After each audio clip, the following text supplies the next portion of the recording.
A dissection. The unanimous Declaration of the United States of America. The unanimous declaration.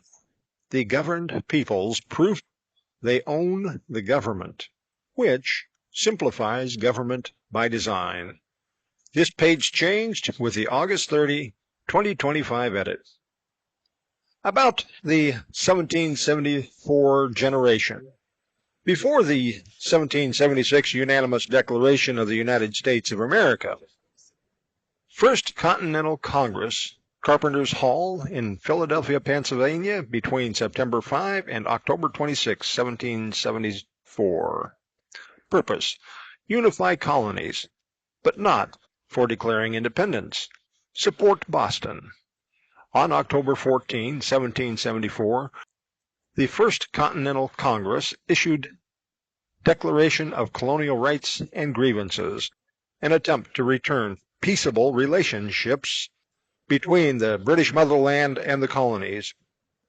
Much of the Declaration of Colonial Rights and Grievances content became part of the unanimous Declaration of the 13 United States of America, which dissolved all political bands with Great Britain. The unanimous Declaration of the 13 United States of America, a dissection, simply referred to as the unanimous Declaration of the United States of America, or simply the Declaration. This is the governed people's most important document. As a Declaration of Independence, it is easy to be convinced that it is just there to remind us that we were once under British rule. Old, dead paper. This dissection proves just the opposite is true. Politically speaking, this is the governed people's most important government charter. K notes. A note about these notes. This is the location where the dissection notes are placed. They appear in this indented format, sometimes simply to define a word from a 1756 dictionary set. In this instance, the dictionary by Samuel Johnson. We must remember, Webster did not publish his first dictionary until 1806, 30-some years after the signing of the unanimous declaration. In Congress, July 4, 1776. The unanimous Declaration of the United States of America. Congress, 1756. Number 2. An appointed meeting for settlement of affairs between nations. Nation, 1756. A people distinguished from another people. State, 1756. 5. The community, the public, the commonwealth. 6. A republic, a government, not monarchical. 10. A seat of dignity. 13. The principal person in the government. K notes. The very first thing we must do is correctly determine exactly what this, or any contract for that matter, intends to transfer from party to party. There are two primary transfers addressed in this contract.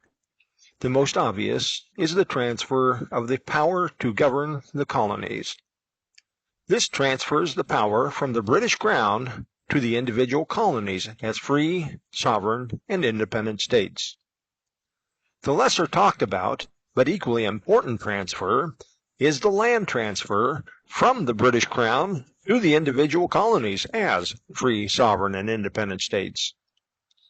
Until the named states successfully defend their claim to both power and the land in accord with the British law, the transfer and exercise contrary to that law is not valid. England had a Statute of Frauds from 1677 that requires all parties, especially in land transfers, to sign agreements which creates a verifiable, enforceable record, as opposed to simple verbal agreements. The unanimous Declaration of the United States of America constitutes the government power transfer. It is not enforceable until the party lawfully possessing that power surrenders it, peaceably or through war. The land transfer is detailed in a different contract that also records the power transfer from the Crown to the newly formed states. This contract is called the Definitive Treaty of Peace, commonly referred to as the Treaty of Paris, 1783, dissected in a letter website page. As a standalone document, the Declaration is not yet a binding contract. However, with its successful defense, evidenced with the Definitive Treaty of Peace, 1783, the land possession, as well as the power to self-govern according to the unanimous declaration's strict terms, becomes a binding and enforceable contract among the named parties, the collective body of the governed, through their common consent. Though Congress approved the draft on July 4, 1776, Thomas McKean of Delaware, the 13th of 13 states named in the contract, finally signed it on January 17, 1777. Though this binds the colonies named, it is not enforceable until accepted by the current power of the land possessor, the British Crown. A bad habit assumes that the finalized draft somehow gives the instrument a power of force. It does not. To become lawfully enforceable, it must be officially accepted by the contrary parties affected by it, the Crown of Great Britain in this instance. K-Notes. The definition for state is included because the declaration towards the end refers to Great Britain, British Empire, as a state.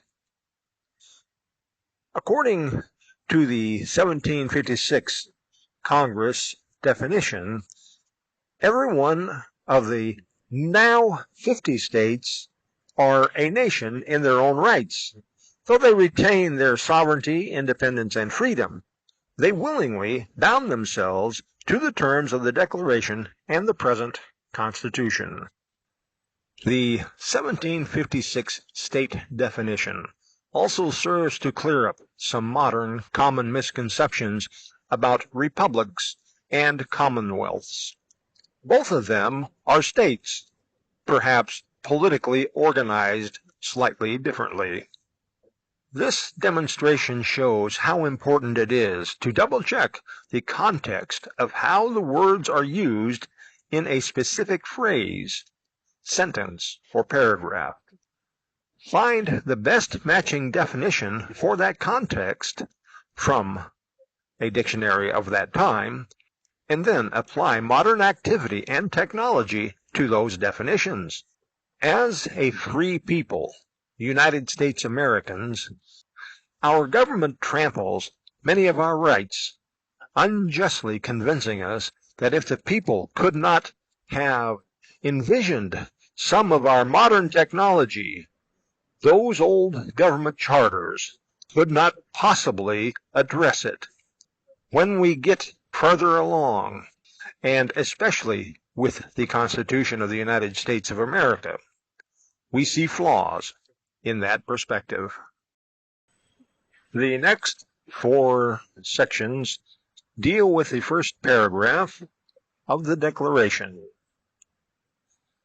When in the course of human events it becomes necessary for one people to dissolve the political bands which have connected them with another, and to assume among the powers of the earth the separate and equal station to which the laws of nature and nature's God entitle them, a decent respect to the opinions of mankind requires that they should declare the causes which impel them to the separation. When in the course of human events, course 1756. 2. passage from place to place. 7. Progress from one graduation to another. 8. Order of succession. 10. Series of successful and methodical procedure. 13. Method of life. Train of actions. 18. Series of consequences. Keynotes. This is a phrase often forgotten when considering whether this content applies to present and future generations. The previous content not only proves that this document is not only enforceable in 1776, but also in this and future generations of these United States of America.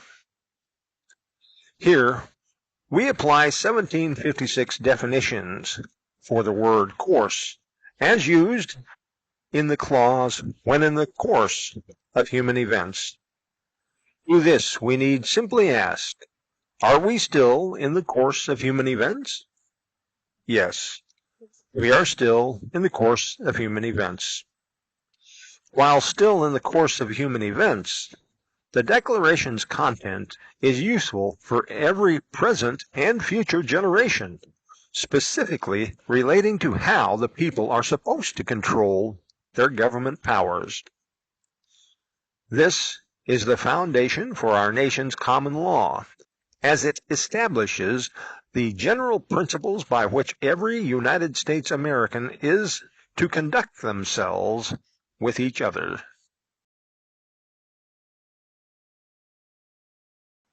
It becomes necessary for one people to dissolve the political bands which have connected them with another. To dissolve. 1756. 1. To destroy the form of anything by disuniting the parts. 3. To loose, to break the ties of anything. 4. To separate persons united. 5. To break up assemblies. Political. 1756. 1. Relating to politics. Relating to the administration of public affairs. Band. 1756. 1. A tie, a bandage. 3. Any union or connection. 5. A company of persons joined together. Keynotes. Dissolving associations are a natural part of groups, whether in families, corporations, or politics, especially during contract violations. Members of family, town, city, county, state, and nation part ways, especially when the political bands no longer protect its various members. And to assume among the powers of the earth the separate and equal station to which the laws of nature and nature's God entitle them. Separate. 1756. 1. Divided from the rest. 2. Disunited from the body, disengaged from corporeal nature. Equal. 1756. Like another in bulk or any quality that admits comparison. 1. Not inferior or superior to another. Station. 3. A place where one is placed. 5. Situation. Position. Keynotes. The child assumes among humankind a separate and equal station with all other adults, parents included.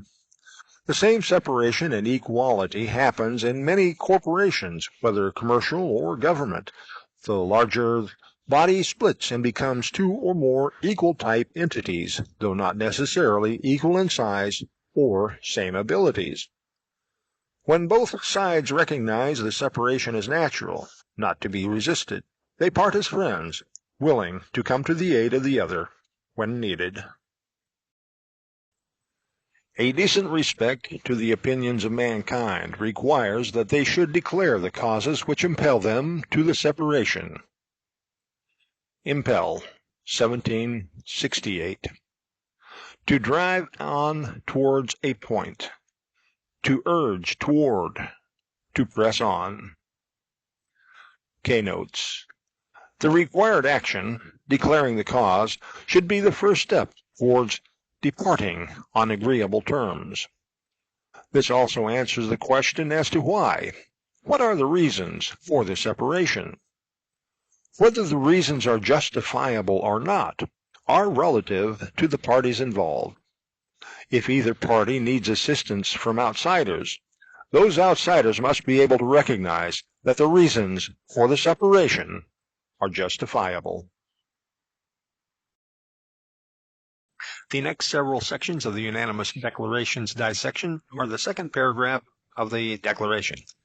We hold these truths to be self-evident that all men are created equal, that they are endowed by their Creator with certain unalienable rights, that among these are life, liberty, and the pursuit of happiness, that to secure these rights, governments are instituted among men, deriving their just powers from the consent of the governed, that whenever any form of government becomes destructive of these ends, it is the right of the people to alter or to abolish it, and to institute new government, laying its foundation on such principles and organizing its powers in such form as to them shall seem most likely to effect their safety and happiness.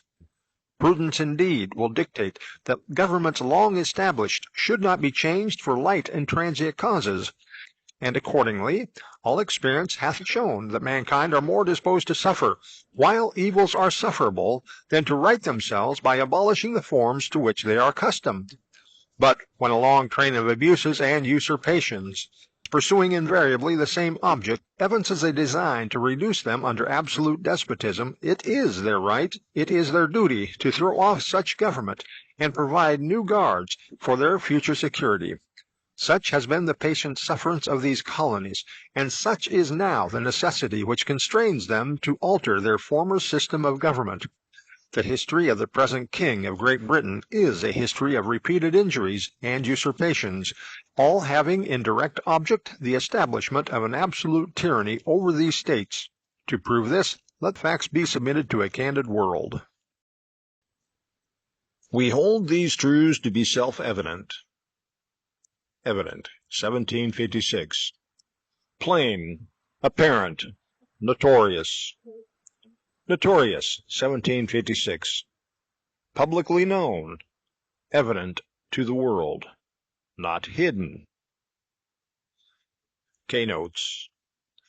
The following truths identified in this paragraph are self-evident, in that these truths are publicly known.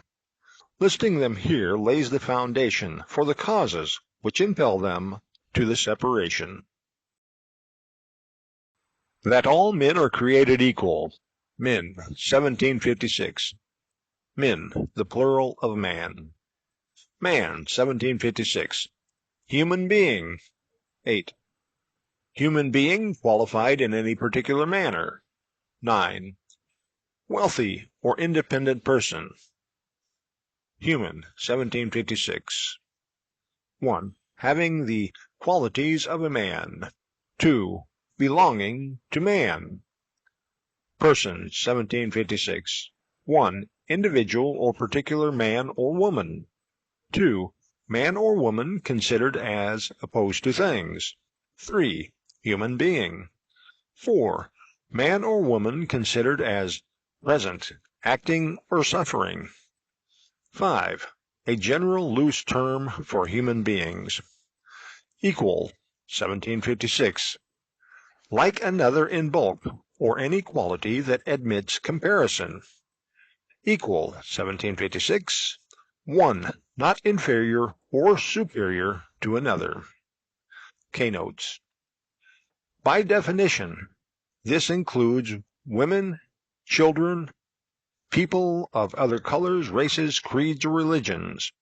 It also includes slaves, along with the poor, the homeless, the billionaire, as well as everyone in between. As for equality, the aspect in which all humans are equal is introduced in the Declaration's next clause. That they are endowed by their Creator with certain unalienable rights, that among these are life, liberty, and the pursuit of happiness. To endow, 1756. 1. To enrich with a portion. 2. To supply with any external goods. 3. To enrich with any excellence. 4. To be the fortune of anyone. Creator, 1756. Creator, the being that bestows existence. Inventor, 1756. One who produces something new. A deviser of something not known before. Keynotes, unalienable, 1756. The word unalienable does not appear in the 1756 dictionary, so we take the long way around by defining un and then alienable. 1756. A Saxon privative or negative particle, it is placed almost at will before adjectives and adverbs. Alienable, 1756. That which the property may be transferred. Keynotes. Then, since inalienable and unalienable seem to get used interchangeably, we also define inalienable. Inalienable, 1756. That cannot be alienated. To alienate, 1756. 1. To transfer the property of anything to another. Right, 1756. For proper, becoming, suitable. True, not erroneous. 3. Just, honest, equitable. 4. Happy, convenient. Right, 1756. Interjection. An expression or approbation. Right, 1756. 1. Properly, justly, exactly, according to truth. Right, 1756. 1. Justice, not wrong. 5. Properly. 5. Property, interest. 6. Power, prerogative. 7. Immunity, privilege. Among, 1756.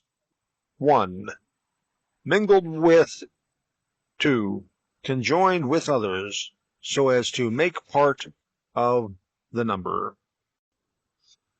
Keynotes. Humans are not equal in all aspects. Some are taller, fatter, skin color, wealth, education, etc., different than each other. Equality among humans resides in our list of rights.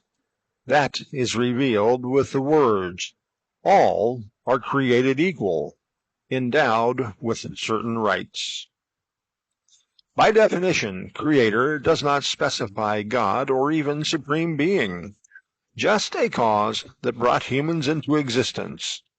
Then we see that the first definition for inventor is very similar to Creator. If a creator bestows existence, and an inventor produces new things, a creator and inventor are much the same. A creator seems less knowable and more mysterious than an inventor.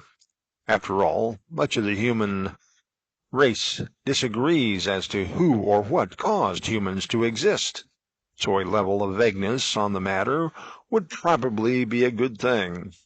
As human nature has it, we reconfigure reality to suit our desired outcomes. The list of or inalienable rights are infinite. We know this from the phrase that among these are. It is that unnumbered list of rights to which we are equal. In no other known aspect are any of us equal. Not even identical twins are entirely equal. They do not occupy the same space at the same time, but their rights list is identical. What is a right? The Declaration and the Constitution provide these partial lists: to alter, to abolish, to throw off, with respect to corrupted government and the officers within, not to mention consent, which is to vote. Then there is life, liberty, and the pursuit of happiness or property. The Constitution continues with speech, press, assembly, petition, keep, and bear with respect to arms, vote, as well as others. Rights are actions, things we do. They also are actions that we do not want others to do against us, such as not to be coerced to testify against ourselves, not to have our privacy or security unjustly invaded, not to have our vote infringed, violated, or ignored, among others. Rights are exercised honorably or dishonorably, justly or unjustly. Thus, the difference between murder and self-defense. Both are forms of killing. The Declaration instructs the governed people to only grant powers to government. When exercised, equally protects everyone's rights. This concept provides an easy way by which to know when the government abuses its powers, as seen in the following steps. First step. Were humans doing the action before government passes laws to limit, infringe, deny, disparage, or violate those rights? Second, if the person can exercise that right without unjustly violating other people or their property, these rights are protected by the Constitution of the United States of America, Amendment 9. Third, does the Constitution specifically authorize government to regulate or prohibit the specific type of action? Finally, does the law work to punish only those who violate others, or simply punish society as individuals for violating an unconstitutional law? That to secure these rights, governments are instituted among men, deriving their just powers from the consent of the governed. To secure, 1756. To make certain, to put out of hazard, to ascertain. 2. To protect, to make safe. To institute, 1756. 1. To fix, to establish, to appoint, to enact, to settle. 2. To educate, to instruct, to form by instruction. To derive, 1756. To come from, to owe it origin to. To descend from. Consent, 1756. 1. The act of yielding or consenting. 2. Concord, agreement, accord. 3. Coherence with. Correspondence. 4. Tendency to one point. To consent, 1756. To be of the same mind, to cooperate to the same end. Keynotes. This clause accomplishes several important objectives. It identifies the single purpose for which government is created. That purpose is to secure all of the governed people's rights equally.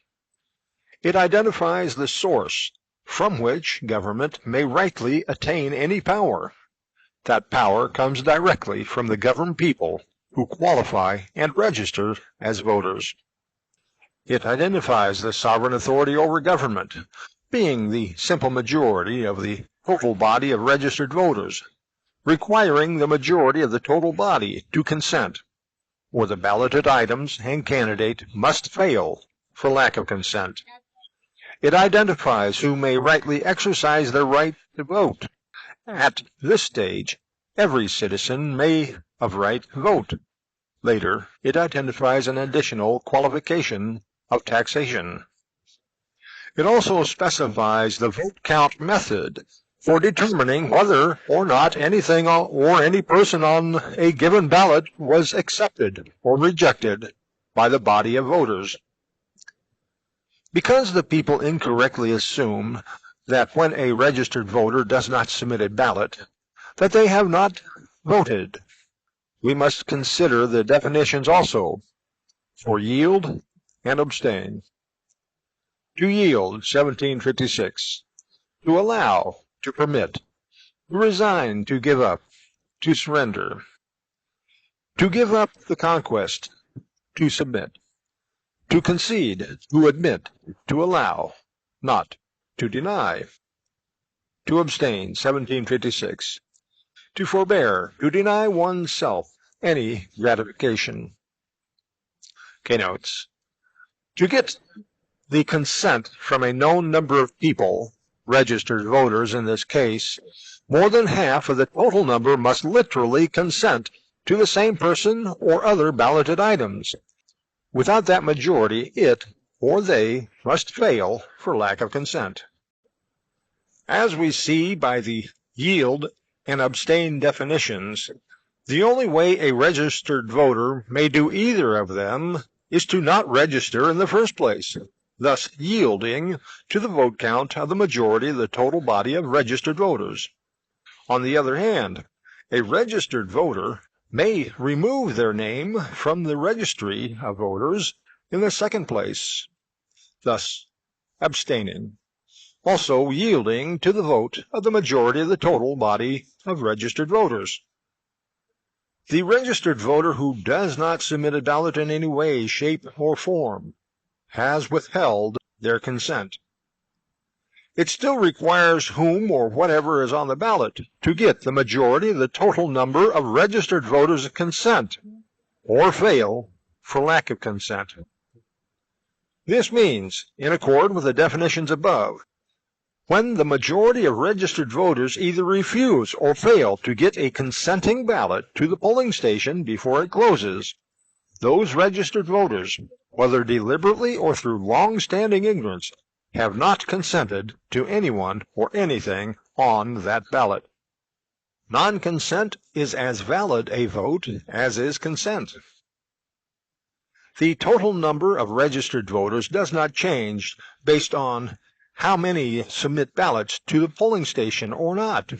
When the majority of the total body of registered voters do not submit ballots, they have acted in an accord, a meeting of the minds, and agreed that everything and everyone on those ballots failed for lack of consent. It does not matter whether the consent was withheld because of laziness, apathy, ignorance, patriotism, or not. For added emphasis, it is the duty of the party advancing a balloted item or candidate to inform enough registered voters to get their consenting vote to the polling station before it closes, or the item or candidate must fail for lack of consent.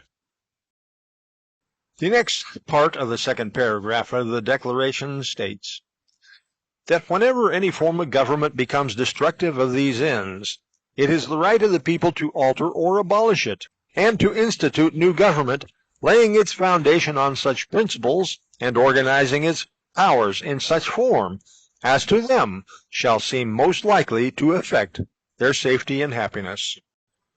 Whenever any form of government becomes destructive of these ends. Whenever, 1756. At whatsoever time. Form. 3. Particular model or modification. 8. Stated method, established, practiced. Destructive, 1756. That which destroys, wasteful, causing ruin and devastation. To destroy, 1756. 1. To overturn a city, to raise a building. 2. To lay waste, to make desolate. 3. To kill. 4. To put an end to bring to naught. Wasteful, 1756. 1. Destructive, ruinous. 2. Wantonly or dissolutely consumptive. 3. Lavish, prodigal, luxuriantly liberal. 4. Desolate, uncultivated, unoccupied. Ruin, 1756. The fall or destruction of cities or edifices. 2. The remains of buildings demolished. 3. destruction, loss of happiness or fortune, overthrow. 4. Mischief, bane. To ruin, 1756, to subvert, to demolish. 2. To destroy, to deprive of felicity or fortune. 3. To impoverish. To ruin, 1756, to fall in ruin, to run to ruin, to be brought to poverty or misery. Devastation, 1756, waste, havoc. Keynotes. When, not if, but whenever any form of government becomes destructive of these ends, that of securing our rights. This is not an if statement. This is another strong indication that this document was intended for use by future generations as well as their own. For when governments becomes destructive of the security of the governed people's rights, this also must be noted for clarity, that the security of the governed people's rights is not limited to merely those three listed, but to all of them, as indicated by the phrase, among these. It is the right of the people to alter or to abolish it, and to institute new government, laying its foundation on such principles and organizing its power in such form as to them shall seem most likely to affect their safety and happiness. Form 1756. 3. Particular model or modification. 8. Stated method, established, practiced. To alter. 1. To change, to make otherwise than it is. To alter, to become otherwise than it was. To abolish, 1756. To annul. 2. To put an end to destroy. To institute, 1756. 1. To fix, to establish, to appoint, to enact, to settle. 2. To educate, to instruct, to form by instruction. Effect, 1756. That which is produced by an operating cause. Consequence, event. Purpose, intention, general intent. Consequence intended, success, advantage. 5. Completion, perfection. To effect, 1756. To bring to pass, to attempt with success, to achieve. 2. To produce as a cause. Keynotes. The it refers back to the form of government. With the Constitution named the Articles of Confederation, that form of government was a confederation. With the Constitution named the Constitution of the United States of America, Article 4, Section 4, the government form is a republic. The written Constitution details the specific formation of government. The second definition for institute is to educate, to instruct, to form by instruction. As such, every Constitution, even the Declaration, should be written in such manner, serving as instructions to the present and future owners and controllers over government. For clarity, the Constitution of the United States of America, Section 9, states, "The enumeration of certain rights in the Constitution shall not be construed to deny or disparage other rights retained by the people." These, the rights to alter and to abolish bad government, are two rights the people retained, especially when government becomes destructive against our rights by unconstitutionally prohibiting or limiting the exercise of certain rights. These are the rights that must be exercised when government begins to fail. Holding government and the officers within accountable may be done in several ways. Prosecute the officers for violating the law of the Constitution that governs their power. Amend the Constitution to prohibit or adjust the government powers exercised. Or write an entirely new Constitution, especially when there are many government violations against it. But these rights come with responsibilities and warnings Two in particular are in the next section. Prudence indeed will dictate that governments long established should not be changed for light and transient causes. Prudence, 1756. Wisdom applied to practice. Light, 1756. Easy to admit any influence, unsteady, unsettled. Transient, soon past, soon passing. Short, momentary. Keynotes. This first warning cautions in favor of making certain that the proposed change is necessary. Wisdom must be applied to the proposed action. This wisdom might best come from hindsight, lessons from the past successes and past failures. Government powers should be limited to punishing people who unjustly violate the rights or property of another person.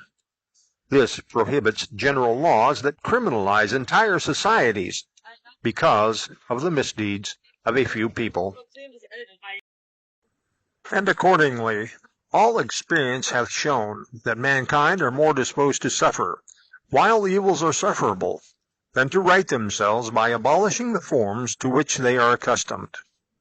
Disposed, 1756. Cast of mind, inclination. To suffer, 1756. To bear, to undergo, to feel with pain. To allow, to permit, not to hinder. To undergo pain or inconvenience. To be injured. Sufferable, 1756. Tolerable, such as may be endured. Accustomed, 1756. According to custom, frequent, usual. Keynotes. This warning forces the governed people to keep a constant watch on their government's activity and to not let the seemingly little unconstitutional violations slide unpunished. Right from the beginning of the United States of America, as a people, we have remained very tolerant of political abuses, especially when those abuses were against others and not us. The founding generation was no exception to becoming too accustomed. They continued slavery and woman suppression, even though the 1776 "all men are created equal" clause should have ended the practices. The founding generation also continued many of the unjust British political practices, simply because they were familiar with them. They changed the names of the players and the games, but the practices remained the same. This is detailed in just a little bit as we go through the list of grievances that help us identify our own domestic enemies, tyrants, and despots within our own government, who trample our rights, actions the Constitution defines as treason. Our nation's pledge, at the very end of this declaration, insists that every United States American comes to the aid of any person whose rights are unjustly attacked, whether by government, business, or other individuals. When done frequently, people will find it futile to unjustly attack others, as an attack against one is an attack against us all. But when a long train of abuses and usurpations, pursuing invariably the same object, evinces a design to reduce them under absolute despotism, it is their right, it is their duty to throw off such government, and to provide new guards for their future security. Usurpation, 1756. Forcible, unjust, illegal seizure or possession. Invasion, 1756. Unchangeably, constantly. Evinces, 1756. To prove, to show. Absolute, 1756. Complete, applied as well to persons as things, not limited, as absolute power. Despotism, 1756. Absolute power. Guard, 1756. To be in a state of caution or defense. Two-Guard, 1756. A man or body of men whose business it is to watch. A state of caution. A state of vigilance. Limitation. Anticipation of objection. Security, 1756. Carelessness. Freedom from fear. Vicious carelessness. Confidence. Want of vigilance. Protection. Defense. K-Notes.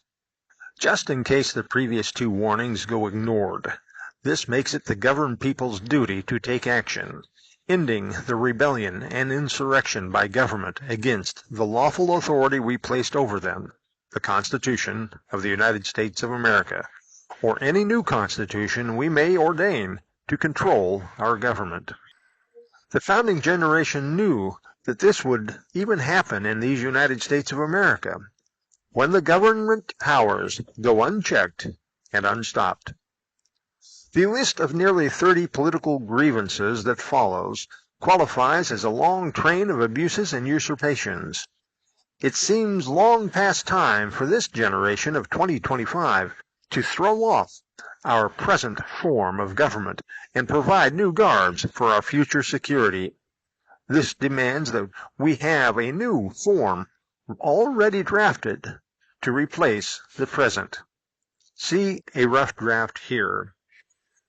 In just a little bit, we will go through each of the listed grievances, then, with a little explanation, describe how our present government, branches, and levels are exercising nearly every one of these prohibited powers, and in some cases, what can only be described as on steroids.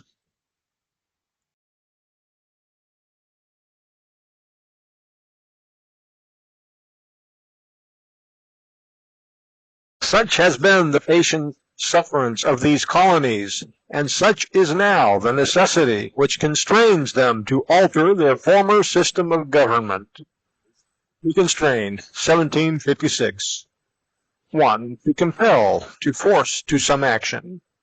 System, 1756. 1. A complexure or combination of many things acting together. 2. A scheme which reduces many things to regular dependence or cooperation. 3. A scheme which unites many things in order. K-Notes. The founding generation admits that they neglected their duty and allowed themselves to suffer while those evils were sufferable. Then they at least decided to make it look as though they were righting themselves by appearing to abolish at least some of the forms to which they had become accustomed to suffer. What they accomplished was a simple renaming of the plays and the players.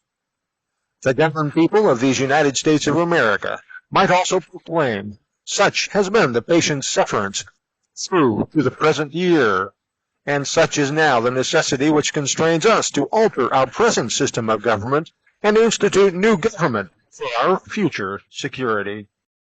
The history of the present King of Great Britain is a history of repeated injuries and usurpations, all having in direct object the establishment of an absolute tyranny over these states. K-Notes. With this clause, all that is needed is to change the names of the players to make it 2025 and so forth current. The history of the present government, the United States of America, is a history of repeated injuries and usurpations, all having in direct object the establishment of an absolute tyranny over these United States of America and the world. To prove this, let facts be submitted to a candid world. K-Notes. This short clause introduces the list of grievances that make up that long train of abuses and usurpations. He has refused his assent to laws the most wholesome and necessary for the public good. Assent, 1756. 1. The act of agreeing to anything. 2. Consent, agreement. K-Notes. The Constitution of the United States of America is one of the four elements that make the supreme law of the land, as it states in Article 6, Paragraph 2, the law over government. The people occupying our elected government offices, as well as nearly all military and police in word only by their swearing-in oath to the Constitution of the United States of America, have agreed to and entered into a contract with the citizens, which is the first of four elements listed in the supreme law of the land. By their actions, passing laws that violate their constitutional contract, arresting and ticketing people for violating those unconstitutional laws, and punishing people for violating those unconstitutional laws, speaks of their refusal to agree to that supreme law, which is the most wholesome and necessary for the public good, as the governed people have ordained it for their common good. Thus, the beginning of the long train of abuses and usurpations leading to an absolute tyranny and despotism over the people of these United States of America. Again, he has forbidden his governors to pass laws of immediate and pressing importance, unless suspended in their operation till his assent should be obtained, and when so suspended, he has utterly neglected to attend to them. Assent, 1756. The act of agreeing to anything. Consent, agreement. Keynotes. The Constitution authorizes every government level to pass laws to use slavery and involuntary servitude to punish duly convicted criminal activity. Federal government branches opinion and pass laws prohibiting such use, claiming it violates the Amendment 8 ban against cruel or unusual punishment, when in fact, Amendment 13 clarifies the proper process for using slavery and involuntary servitude. That process is that of being duly convicted. The accused must be convicted in accord with the Constitution, such as no plea bargains, as they violate the Amendment 5 prohibition against compelling the accused to be a witness against themselves. No unreasonable searches or seizures, as this violates Amendment 4. No judge trials for any criminal prosecution, as this violates Amendment 6. No government delays against the speedy trial, also violating Amendment 6. No laws that violate the Constitution, as these violate Article 6, Paragraph 2, as well as Amendment 9 and other parts, among other aspects that a constitutional conviction.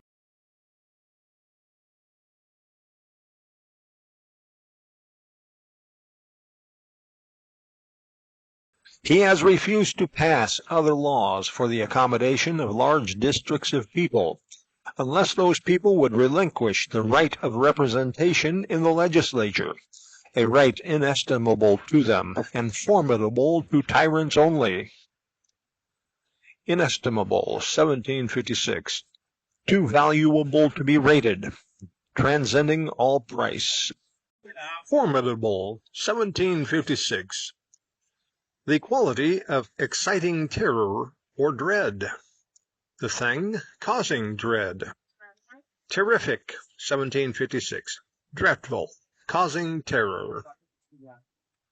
Keynotes. This also applies to residents and businesses located in Washington, D.C. and the various territories.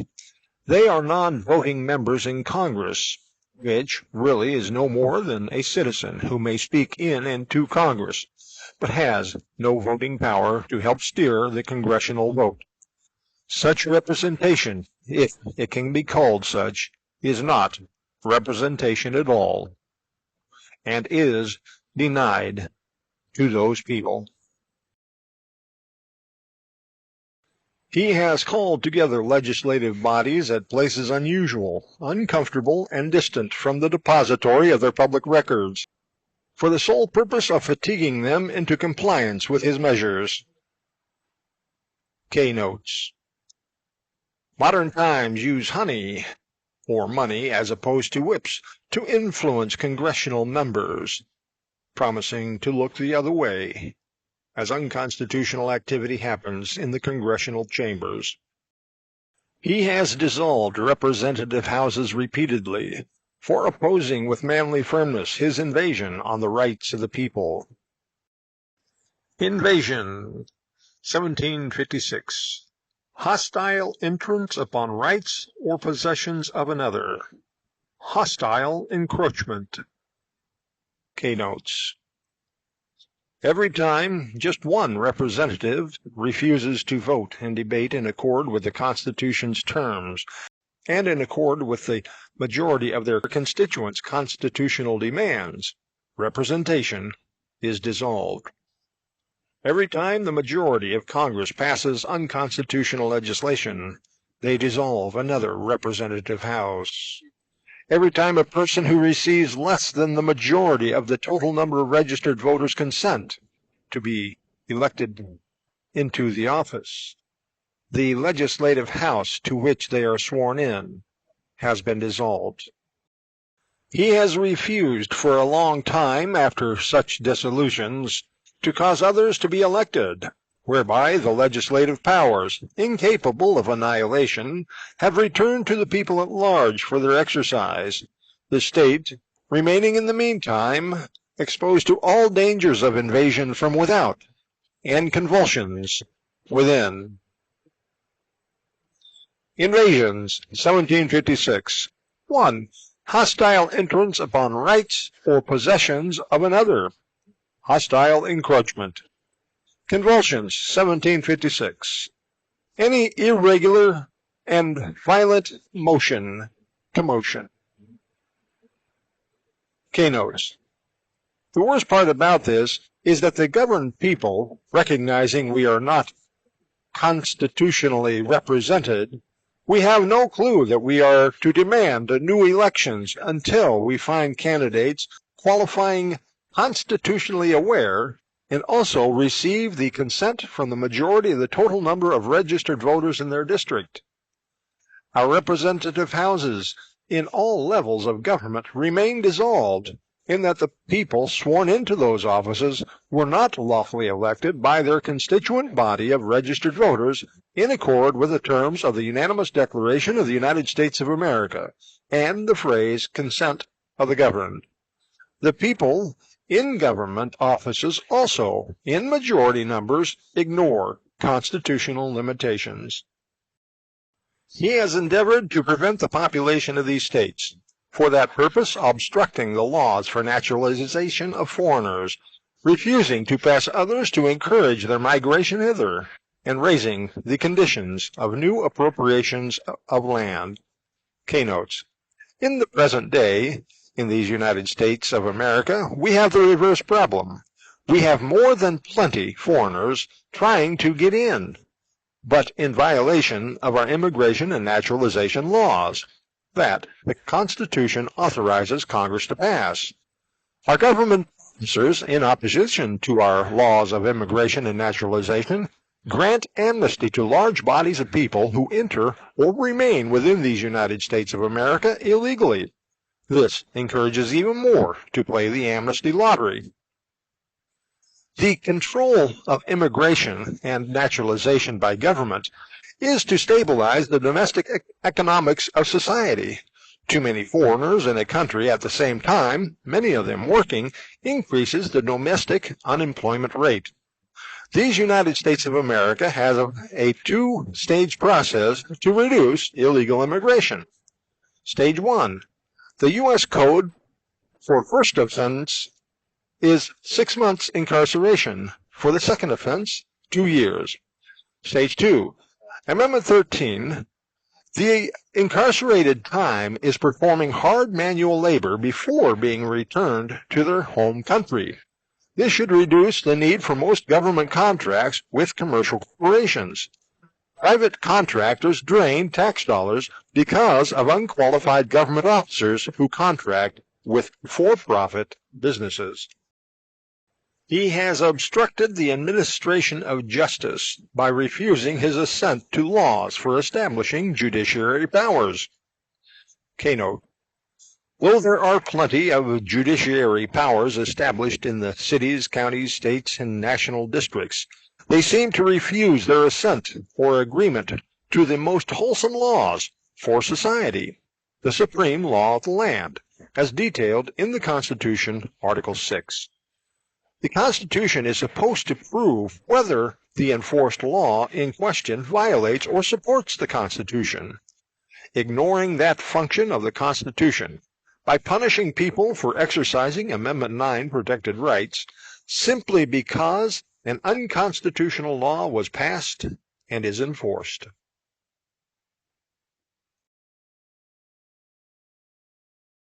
He has made judges dependent on his will alone for the tenure of their office and the amount and payment of their salaries.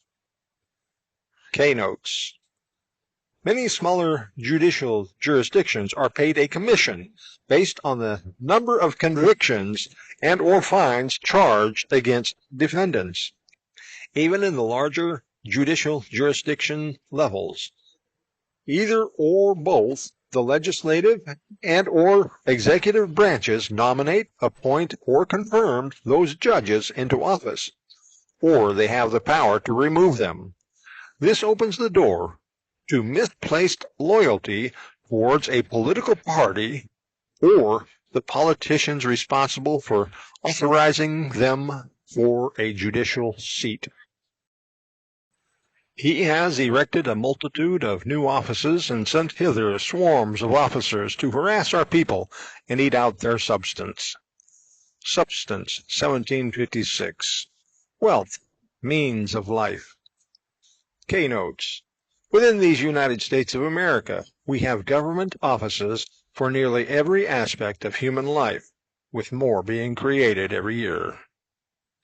Each unconstitutional office's officers are unethically authorized to pass and enforce their own rules against the people, nearly always requiring some sort of fee, fine, or tax to fund them, almost none of them authorized by the people by way of their Constitution. He has kept among us, in times of peace, standing armies without the consent of our legislatures. Standing, 1756. Settled, established. Lasting, not transitory. Continuance, long possession of an office. Army, 1756. A collection of armed men, obliged to obey one man. Military, 1756. Suiting a soldier, pertaining to a soldier, warlike. Keynotes. Does it really matter what we call these standing armies? Police, be they park, metro, transit, library, parking, sheriffs, deputy, troopers, agents, National Guard, etc. They are permanently armed according to 1756 definitions. Police are considered military. They are obliged to obey one person, the chief of police, deputies, one sheriff, troopers, or National Guard, one governor and or president. They all swear or affirm oath to obey, uphold, and defend the Constitution of the United States of America, in many cases against enemies foreign and domestic. They also are not to become loyal to those superiors who violate the Constitution or otherwise issue unconstitutional laws or orders. Though most of the police have the consent of a legislative body to exist, that legislative body is assembled in most cases contrary to the Constitution and against the will and vote count of the majority of the total body of registered voters. He has affected to render the military independent of and superior to the civil power. Keynotes. Our nation's armed forces, including the militia, National Guard, and Coast Guard, swear oath to the Constitution against enemies foreign and domestic. The civil power is the Constitution. It is the law or government. our government officers declared themselves above the civil law, independent of and superior to the Constitution.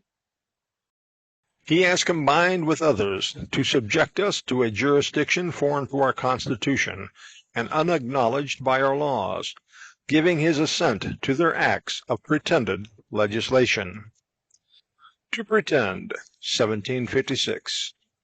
To make an appearance of having, to allege falsely, to show hypocritically, to put in a claim truly or falsely, to presume on ability to do anything, to profess presumptuously. Keynotes. This is seen when members of the federal government combine with city and state governments to subject their respective citizens to laws that are foreign to our Constitution. For quartering large bodies of armed troops among us.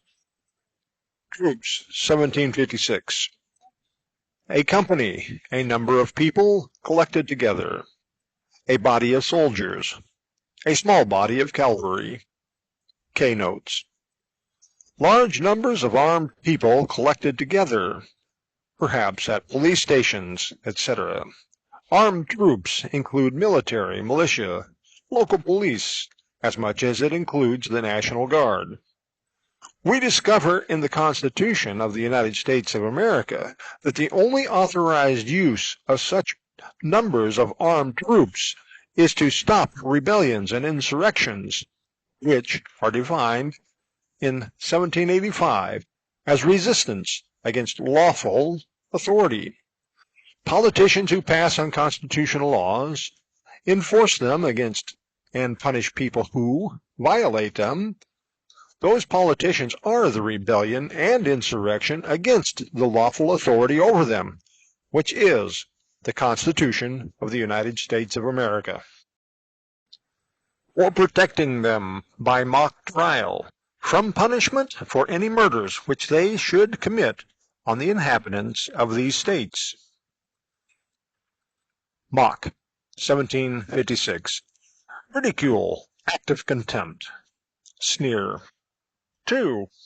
Imitation, mimicry. False, counterfeit, not real. Keynotes. The best way to present this is through real-life events. The Constitution's Dissection, Amendment 6, demands that all criminal prosecutions, trials, must be heard by an impartial jury. The armed troops being protected are police, who enforce unconstitutional laws. Police who are supposed to know when a law or an order violates the Constitution, violates the supreme law of the land, detailed in the Constitution's dissection of Article 6. Then, with the legislators, law enforcement, and judges, all swearing oath to support the Constitution of the United States of America, they produced court rules to prohibit discussing both the law and the Constitution before a jury.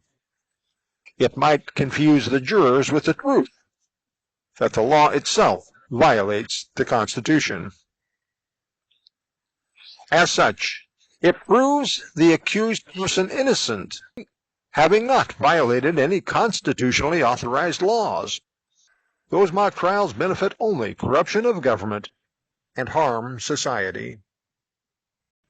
Waterboarding, electric shock, and other dehumanizing acts of repeated strip searches and forced clothing changes are not constitutional forms of trial or treatment of an accused person who has not yet been duly convicted in accord with Amendment 13 discussed in the Constitution.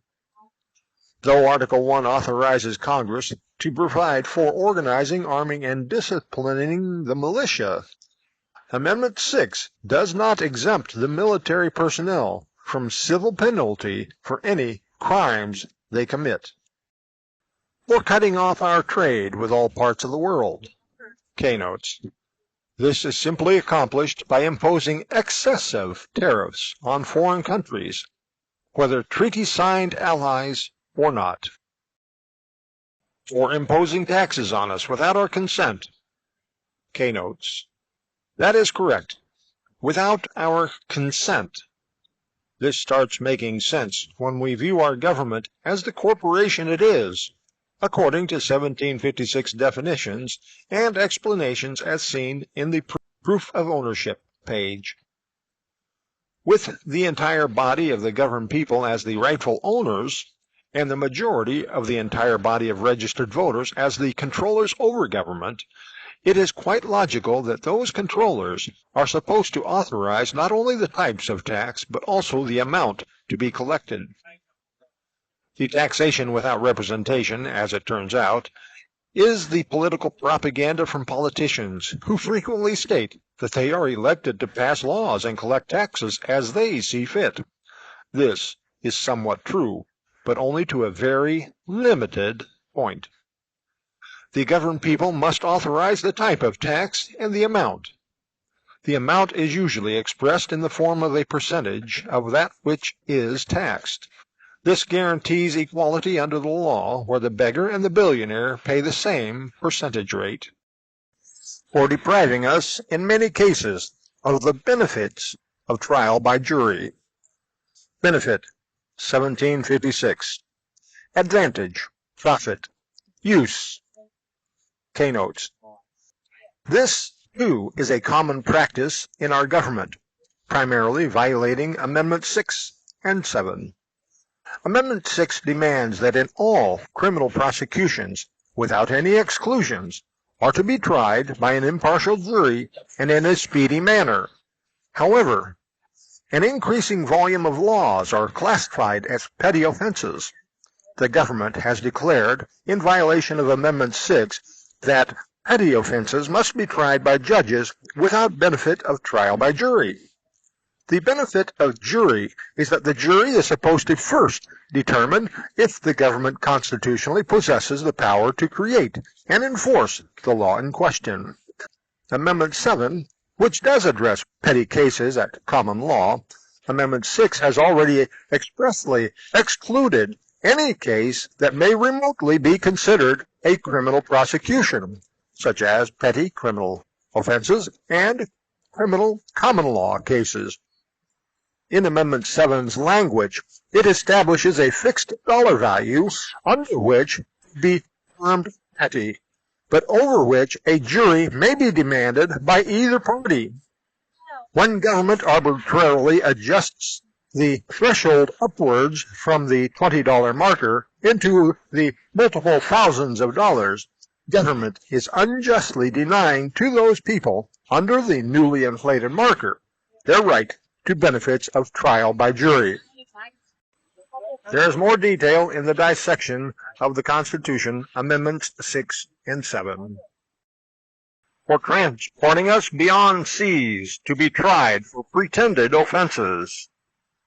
K-notes. Guantanamo Bay.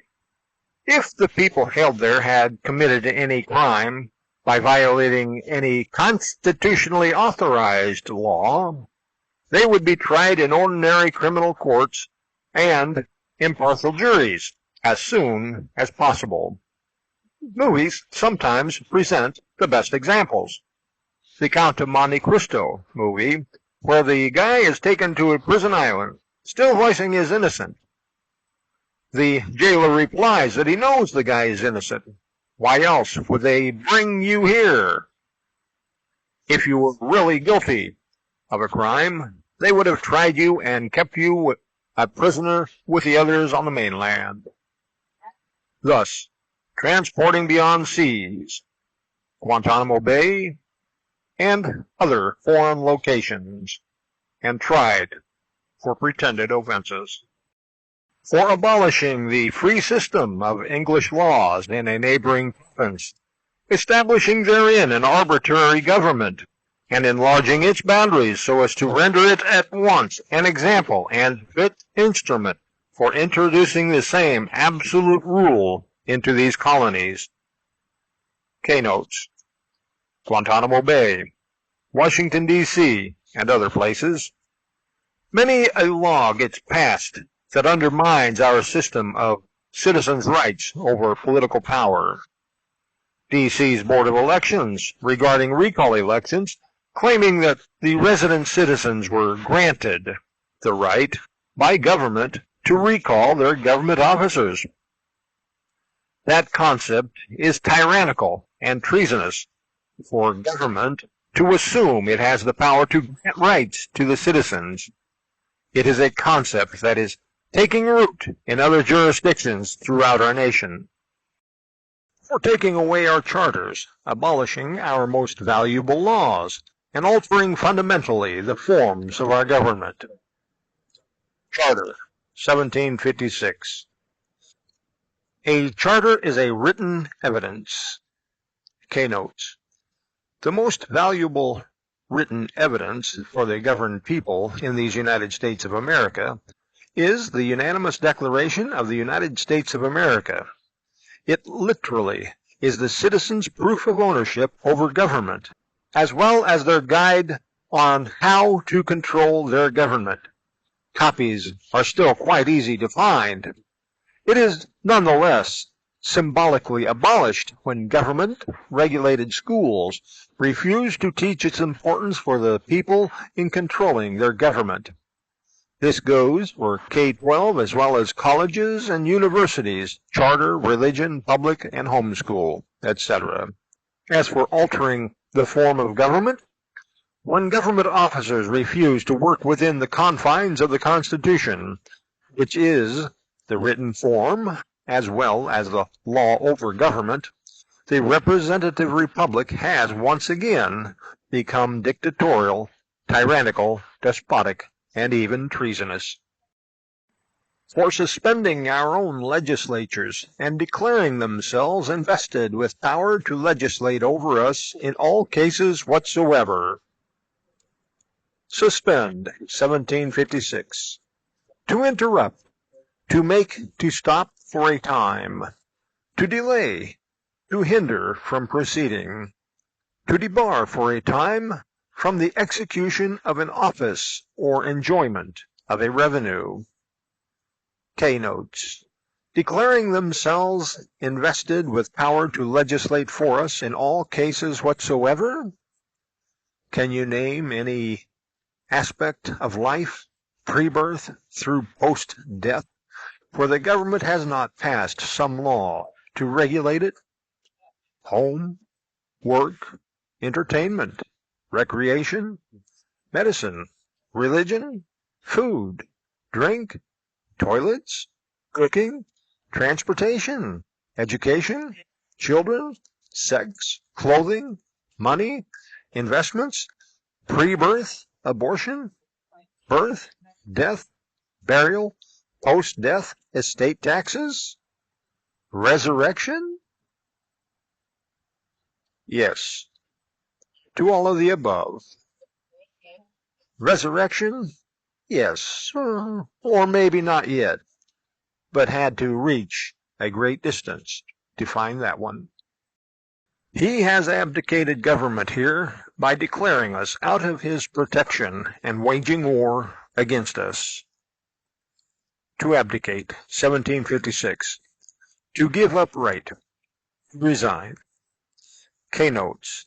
Our politicians have given up the right to serve in government because they declared us out of their protection, as seen by the wars they wage against us. Waging war against us? Have you ever heard of these wars? War on drugs, illiteracy, poverty, homelessness, citizens' rights, and more. Whether a person likes any of those activities or not, each person has a right to decide how poor they want to live, what drugs, if any, they want to consume, whether or not they want to read, whether or not they want to remain homeless or unemployed, and so forth. He has plundered our seas, ravaged our coasts, burnt our towns, and destroyed the lives of our people. Keynotes.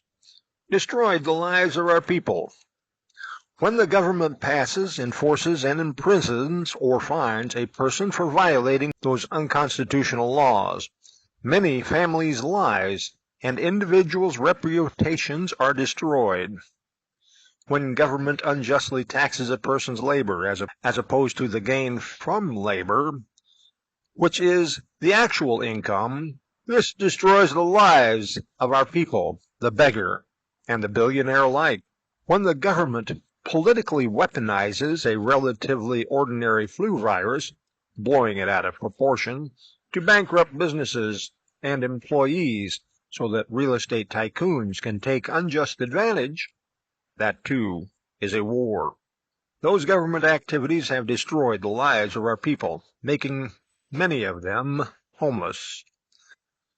Those unconstitutional laws create politicized criminals who violate them, destroying their otherwise good name so that the same government can round them up under the false pretense of beautification and getting criminals off the street.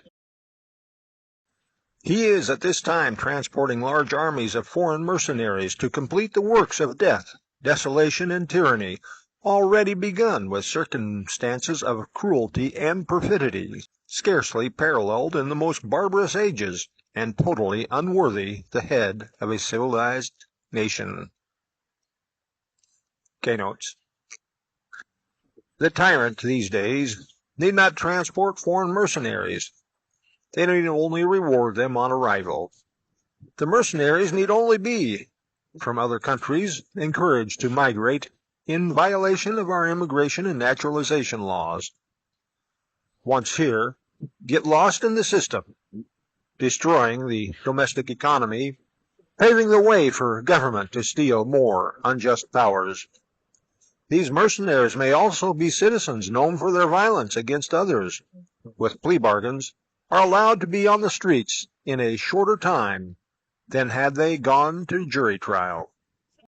He has constrained our fellow citizens taken captive on the high seas to bear arms against their country, to become the executioners of their friends and brethren, or to fall themselves by their hands.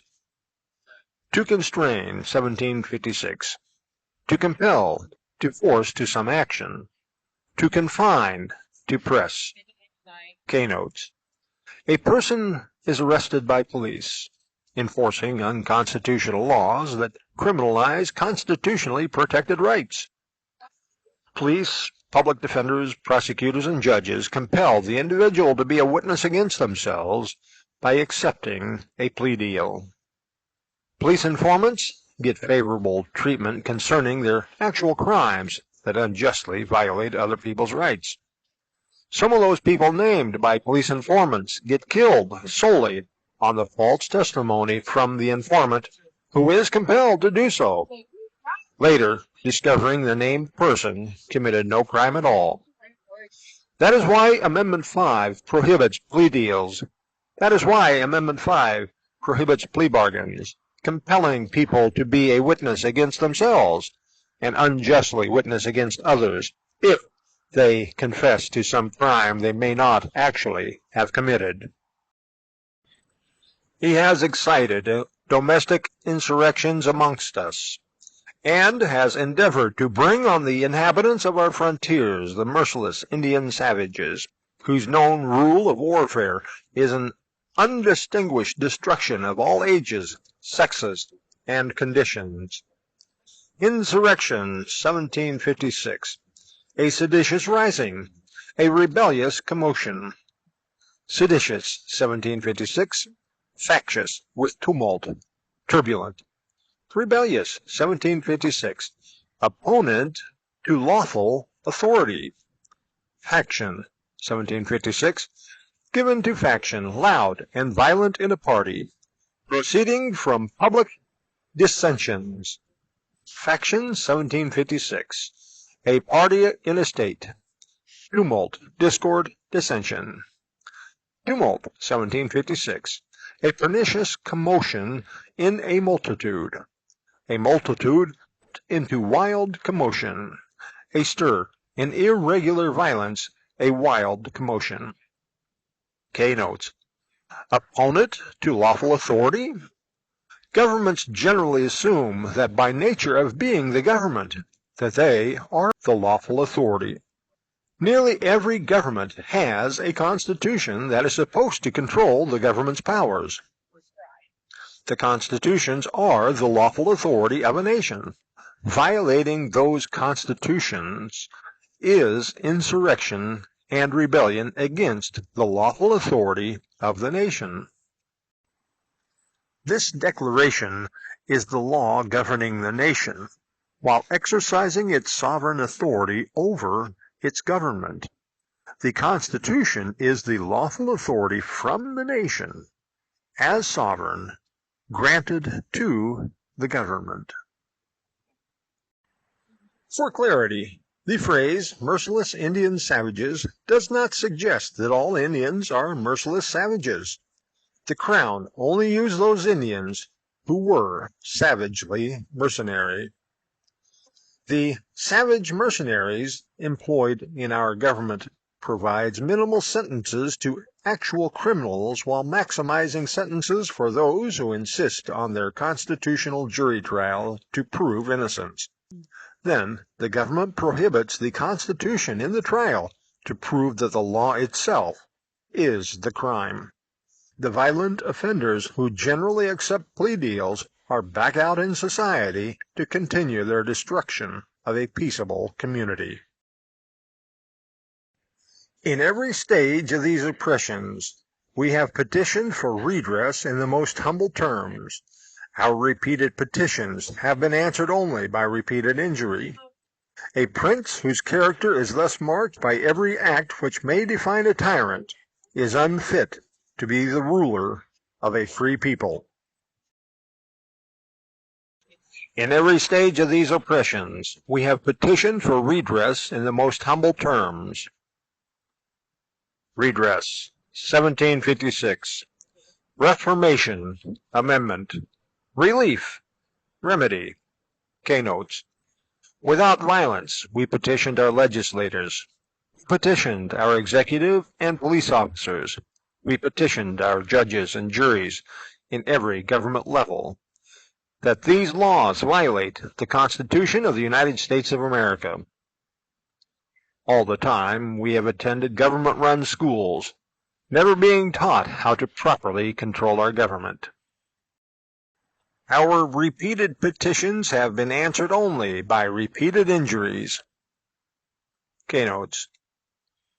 Yet we have been fined, we have been jailed, our property taken from us and destroyed, even worse laws passed, with even more violent responses by police. No room for the Constitution in the courts to help defend our innocence against unconstitutional laws. The police tell us we must take it up with the judge, all the way to the Supreme Court, if we have enough time and money. The judges tell us we can appeal their decision, or we can take it up with the legislators. The legislators tell us we can always vote them out at the next general election. All the while, we are trying to get the government to stop violating the Constitution. Lawmakers pass even more invasive laws, granting to themselves even more unconstitutional power, increasing the types of taxes, increasing the percentage of existing taxes, and enforcing unconstitutionally applied, constitutionally authorized taxes, leaving us with even less time to get organized and stop them. All the while, citizens are sentenced to jails and prisons for exercising rights protected by the Constitution. The government taking more property and destroying more lives, bankrupting more businesses, and escalating their wars against us. A prince whose character is thus marked by every act which may define a tyrant is unfit to be the ruler of a free people. Keynotes. Our government officers are marked by their very actions as tyrants and traitors. They are unfit for government office to serve free people. The government officers, with so many characteristics that identify a tyrant and traitor, must be removed from office, prosecuted for their acts of treason against these United States of America, and their violations against the Constitution of the United States of America must be repealed. The next part of the Declaration will be separated into a couple of different sections. Nor have we been wanting in attentions to our British brethren. We have warned them from time to time of attempts by their legislature to extend an unwarrantable jurisdiction over us. We have reminded them of the circumstances of our immigration and settlement here. We have appealed to their native justice and magnanimity, and we have conjured them by the ties of our common kindred to disavow these usurpations, which would inevitably interrupt our connections and correspondence. They, too, have been deaf to the voice of justice and of consanguinity. We must, therefore, acquiesce in the necessity which denounces our separation, and hold them, as we hold the rest of mankind, enemies in war, in peace, friends. Nor have we been wanting in attention to our British brethren. We have warned them from time to time of attempts by their legislature to extend an unwarrantable jurisdiction over us. Keynotes. People wrongly accused by government enforcing unconstitutional laws. People with property taken by government have sent warnings to the rest of society about the unconstitutional activity against us. We have reminded them of the circumstances of our immigration and settlement here. We have appealed to their native justice and magnanimity, and we have conjured them by the ties of our common kindred to disavow these usurpations, which would inevitably interrupt our connections and correspondence. Magnanimity, 1756. Greatness of mind, bravery, elevation of soul. To conjure, 1756. To summon in a sacred name.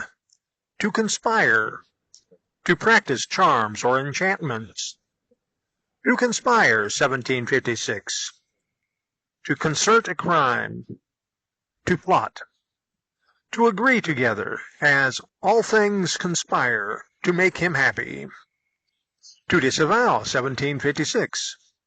To disown, to deny knowledge of. To disown, 1756.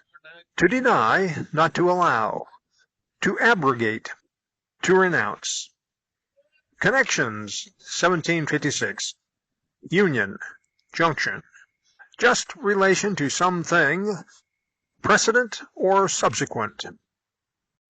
Correspondence, 1756. Relation, reciprocal adaptation of one thing to another. Intercourse, reciprocal intelligence. Friendship, interchange of offices or civilities. Keynotes. Every July 4th, our society has been constantly reminded about the terms of the contract among us. It is titled the Unanimous Declaration of the United States of America. It created our nation. We have sought the aid of fellow citizens to stop our government's violations against the Constitution of the United States of America and our rights. We have constantly warned others about the increasing violations against our Constitution by our various government officers. Some of the words used have curious definitions that suggest realities that are different than history generally teaches about the signers of that generation. For example, conjure. Some of the common names of the 1700s used to conjure include Lucifer, Beelzebub, Astroth, Nades, Suratis, Mannemar, Satyr, Prostas, Solastor, Mammons, as well as several related to the Christian religion that pre- and post-date the religion. On the other hand, to conjure could have the signing generation using the practice of charms or enchantments to their favor, actions the Christian religion seems to condemn. To conjure could mean to conspire, which possesses both negative, to concert a crime, to plot, as well as positive meanings, to agree together, as all things conspire to make him happy. The British Crown considered the colonial actions as criminal, supposedly violating the powers of the Crown. The colonials considered their actions beneficial and necessary to make them happy, because the Crown violated their charters and their rights. We, as they in the 1700s, have tried to get fellow citizens to not allow the political violations. They too have been deaf to the voice of justice and of consanguinity. Consanguinity, 1756. Related by blood. Keynotes. But society now, in 2025, as in 1776, has turned a deaf ear and kept watching, being too preoccupied with personal issues to notice that their beloved America was already burning to the ground. We must, therefore, acquiesce in the necessity which denounces our separation and hold them, as the rest of mankind, enemies in war, in peace, friends. Acquiesce, 1756. To rest in, to remain satisfied. Keynotes. We are no longer distant colonies being tyrannized by the distant, unconstitutional government activity. This is not the 1800s all over again, where a few states desire to secede from the Union. We allowed our domestic problem with government to also tyrannize foreign countries. Today we must separate the government officers from their offices because of their numerous and ever-increasing severity of attacks against domestic and global human rights, and hold them accountable for their acts of tyranny, despotism, and treason. And we hold them as we hold the rest of mankind, enemies in war, in peace, friends. Keynotes. This is our nation's entire foreign, war, and trade policy. If we have not been attacked by a foreign country, we are to be at peace with them and treat them as friends. We do not have to agree with their religion, economics, politics, or any other thing, as that is their business.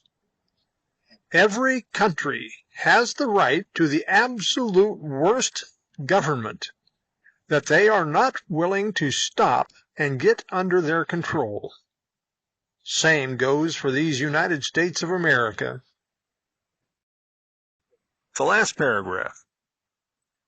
We, therefore, the representatives of the United States of America, in General Congress assembled, appealing to the Supreme Judge of the world for the rectitude of our intentions, do, in the name and by authority of the good people of these colonies, solemnly publish and declare that these united colonies are, and of right ought to be, free and independent states, that they are absolved from all allegiance to the British Crown, and that all political connection between them and the state of Great Britain is, and ought to be, totally dissolved, and that as free and independent states they have full power to levy war, conclude peace, contract alliances, establish commerce, and to do all other acts and things which independent states may of right do. And for the support of this declaration, with a firm reliance on the protection of divine providence, we mutually pledge to each other our lives, our fortunes, and our sacred honor.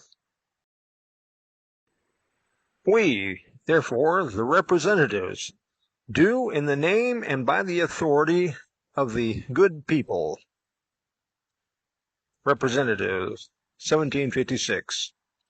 Exhibiting a similitude, bearing the character or power of another, one exhibiting the likeness of another, one exercising the vicarious power given by another. Vicarious, 1756. Deputed, delegated, acting in the place of another. Keynotes. Representatives in our government may only do what the Constitution authorizes them to do, and no more. The Constitution is the authority given by the good people. The authority of the good people does not come directly from the ballot box, which is supposed to elect the person into office, but the enforceable final authority comes from the Constitution itself, so long as every constitutional element is made in accord with the Declaration's terms for self-governance. Solemnly publish and declare that these United States are, and of right ought to be, free and independent states. Solemnly, 1756. With formal gravity and stateliness. With formal state. With affected gravity. Keynotes. This is the actual Declaration of Independence, but independence is not the actual purpose for the Declaration. It is a contract declaration for self-governance and how to make it work. At that time, independence from the Crown was simply bonus points.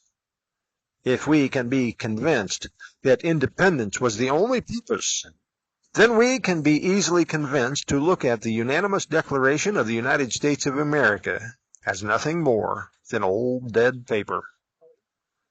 This declaration is about 13 separate societies unifying for their common security as equals with all other foreign countries. Great harm comes from forcing a party to remain part of the group, especially when they desire to leave. It drives the parties apart when they could have remained friendly over the new distance. That they are absolved from all allegiance to the British Crown, and that all political connection between them and the state of Great Britain is and ought to be totally dissolved. To absolve, 1756. To clear, to acquit of a crime in a judicial sense. To set free from an engagement or promise. To finish, to complete. Keynotes. Once the Declaration of 1776 was signed by all the parties named within, it was enforceable among the people of these United States of America, with respect to granting powers to government, as well as who is eligible to vote and how those votes are supposed to be counted. The worst thing about this, and many other clauses in this declaration, is that almost none of it has been enforced among society in the past or in the present. What has happened is that nearly all British political practices continued in these United States of America, with little more than name changes, and that as free and independent states, they have full power to levy war, conclude peace, contract alliances, establish commerce, and to do all other acts and things which independent states may of right do. Keynotes. Our government officers ignore the words may of right do. They simply do all those things that other independent states do, no matter how unjust. The Constitution cannot automatically grant powers to the states simply because the Constitution does not specify that power XYZ is prohibited to the states. According to this declaration, every government level and branch must receive powers granted by their respective body of registered voters, or those powers are not supposed to exist. And for the support of this declaration, with a firm reliance on the protection of divine providence, we mutually pledge to each other our lives, our fortunes, and our sacred honor. Divine, 1756. Excellence in supreme degree. Providence, foresight, timely care. Forecast, the act of providing. Prudence, frugality, reasonable and moderate care of expense. Mutually, 1756. Reciprocally, in return. Keynotes. This last part is our nation's actual Pledge of Allegiance to each other, as opposed to the congressionally adopted pledge to the Republican form of government identified in the Constitution, Article 4, Section 4. Though incorrectly taught, this is not a pledge that binds only the signing representatives to anything. The representatives have also declared that they are simply acting and signing on behalf of their respective constituents. All this means is that so long as we remain the nation of unified states on the American continent, it binds us, the governed people, to the terms stated within, at least until we might successfully amend it with every state ratifying those changes. The meaning of the pledge is simple once a person realizes that the entire purpose for this declaration is the equal security of everyone's rights. What this pledge means is that when a United States American sees that another person's rights are unjustly attacked by government, business, individual, or others, the United States American must come to their aid to help them defend their attacked right. Whether the United States American likes the individual or the right being attacked or not, and especially if the United States American does not like either. When we do this, all of our rights are equally protected. End the unanimous declaration content. Up next, dissecting the Articles of Confederation. Governments derive their just powers from the consent of the governed. 1756. The governed, by design, are intended to work together as a unified body, controlling the government's powers, equally protecting each other's rights. End page content.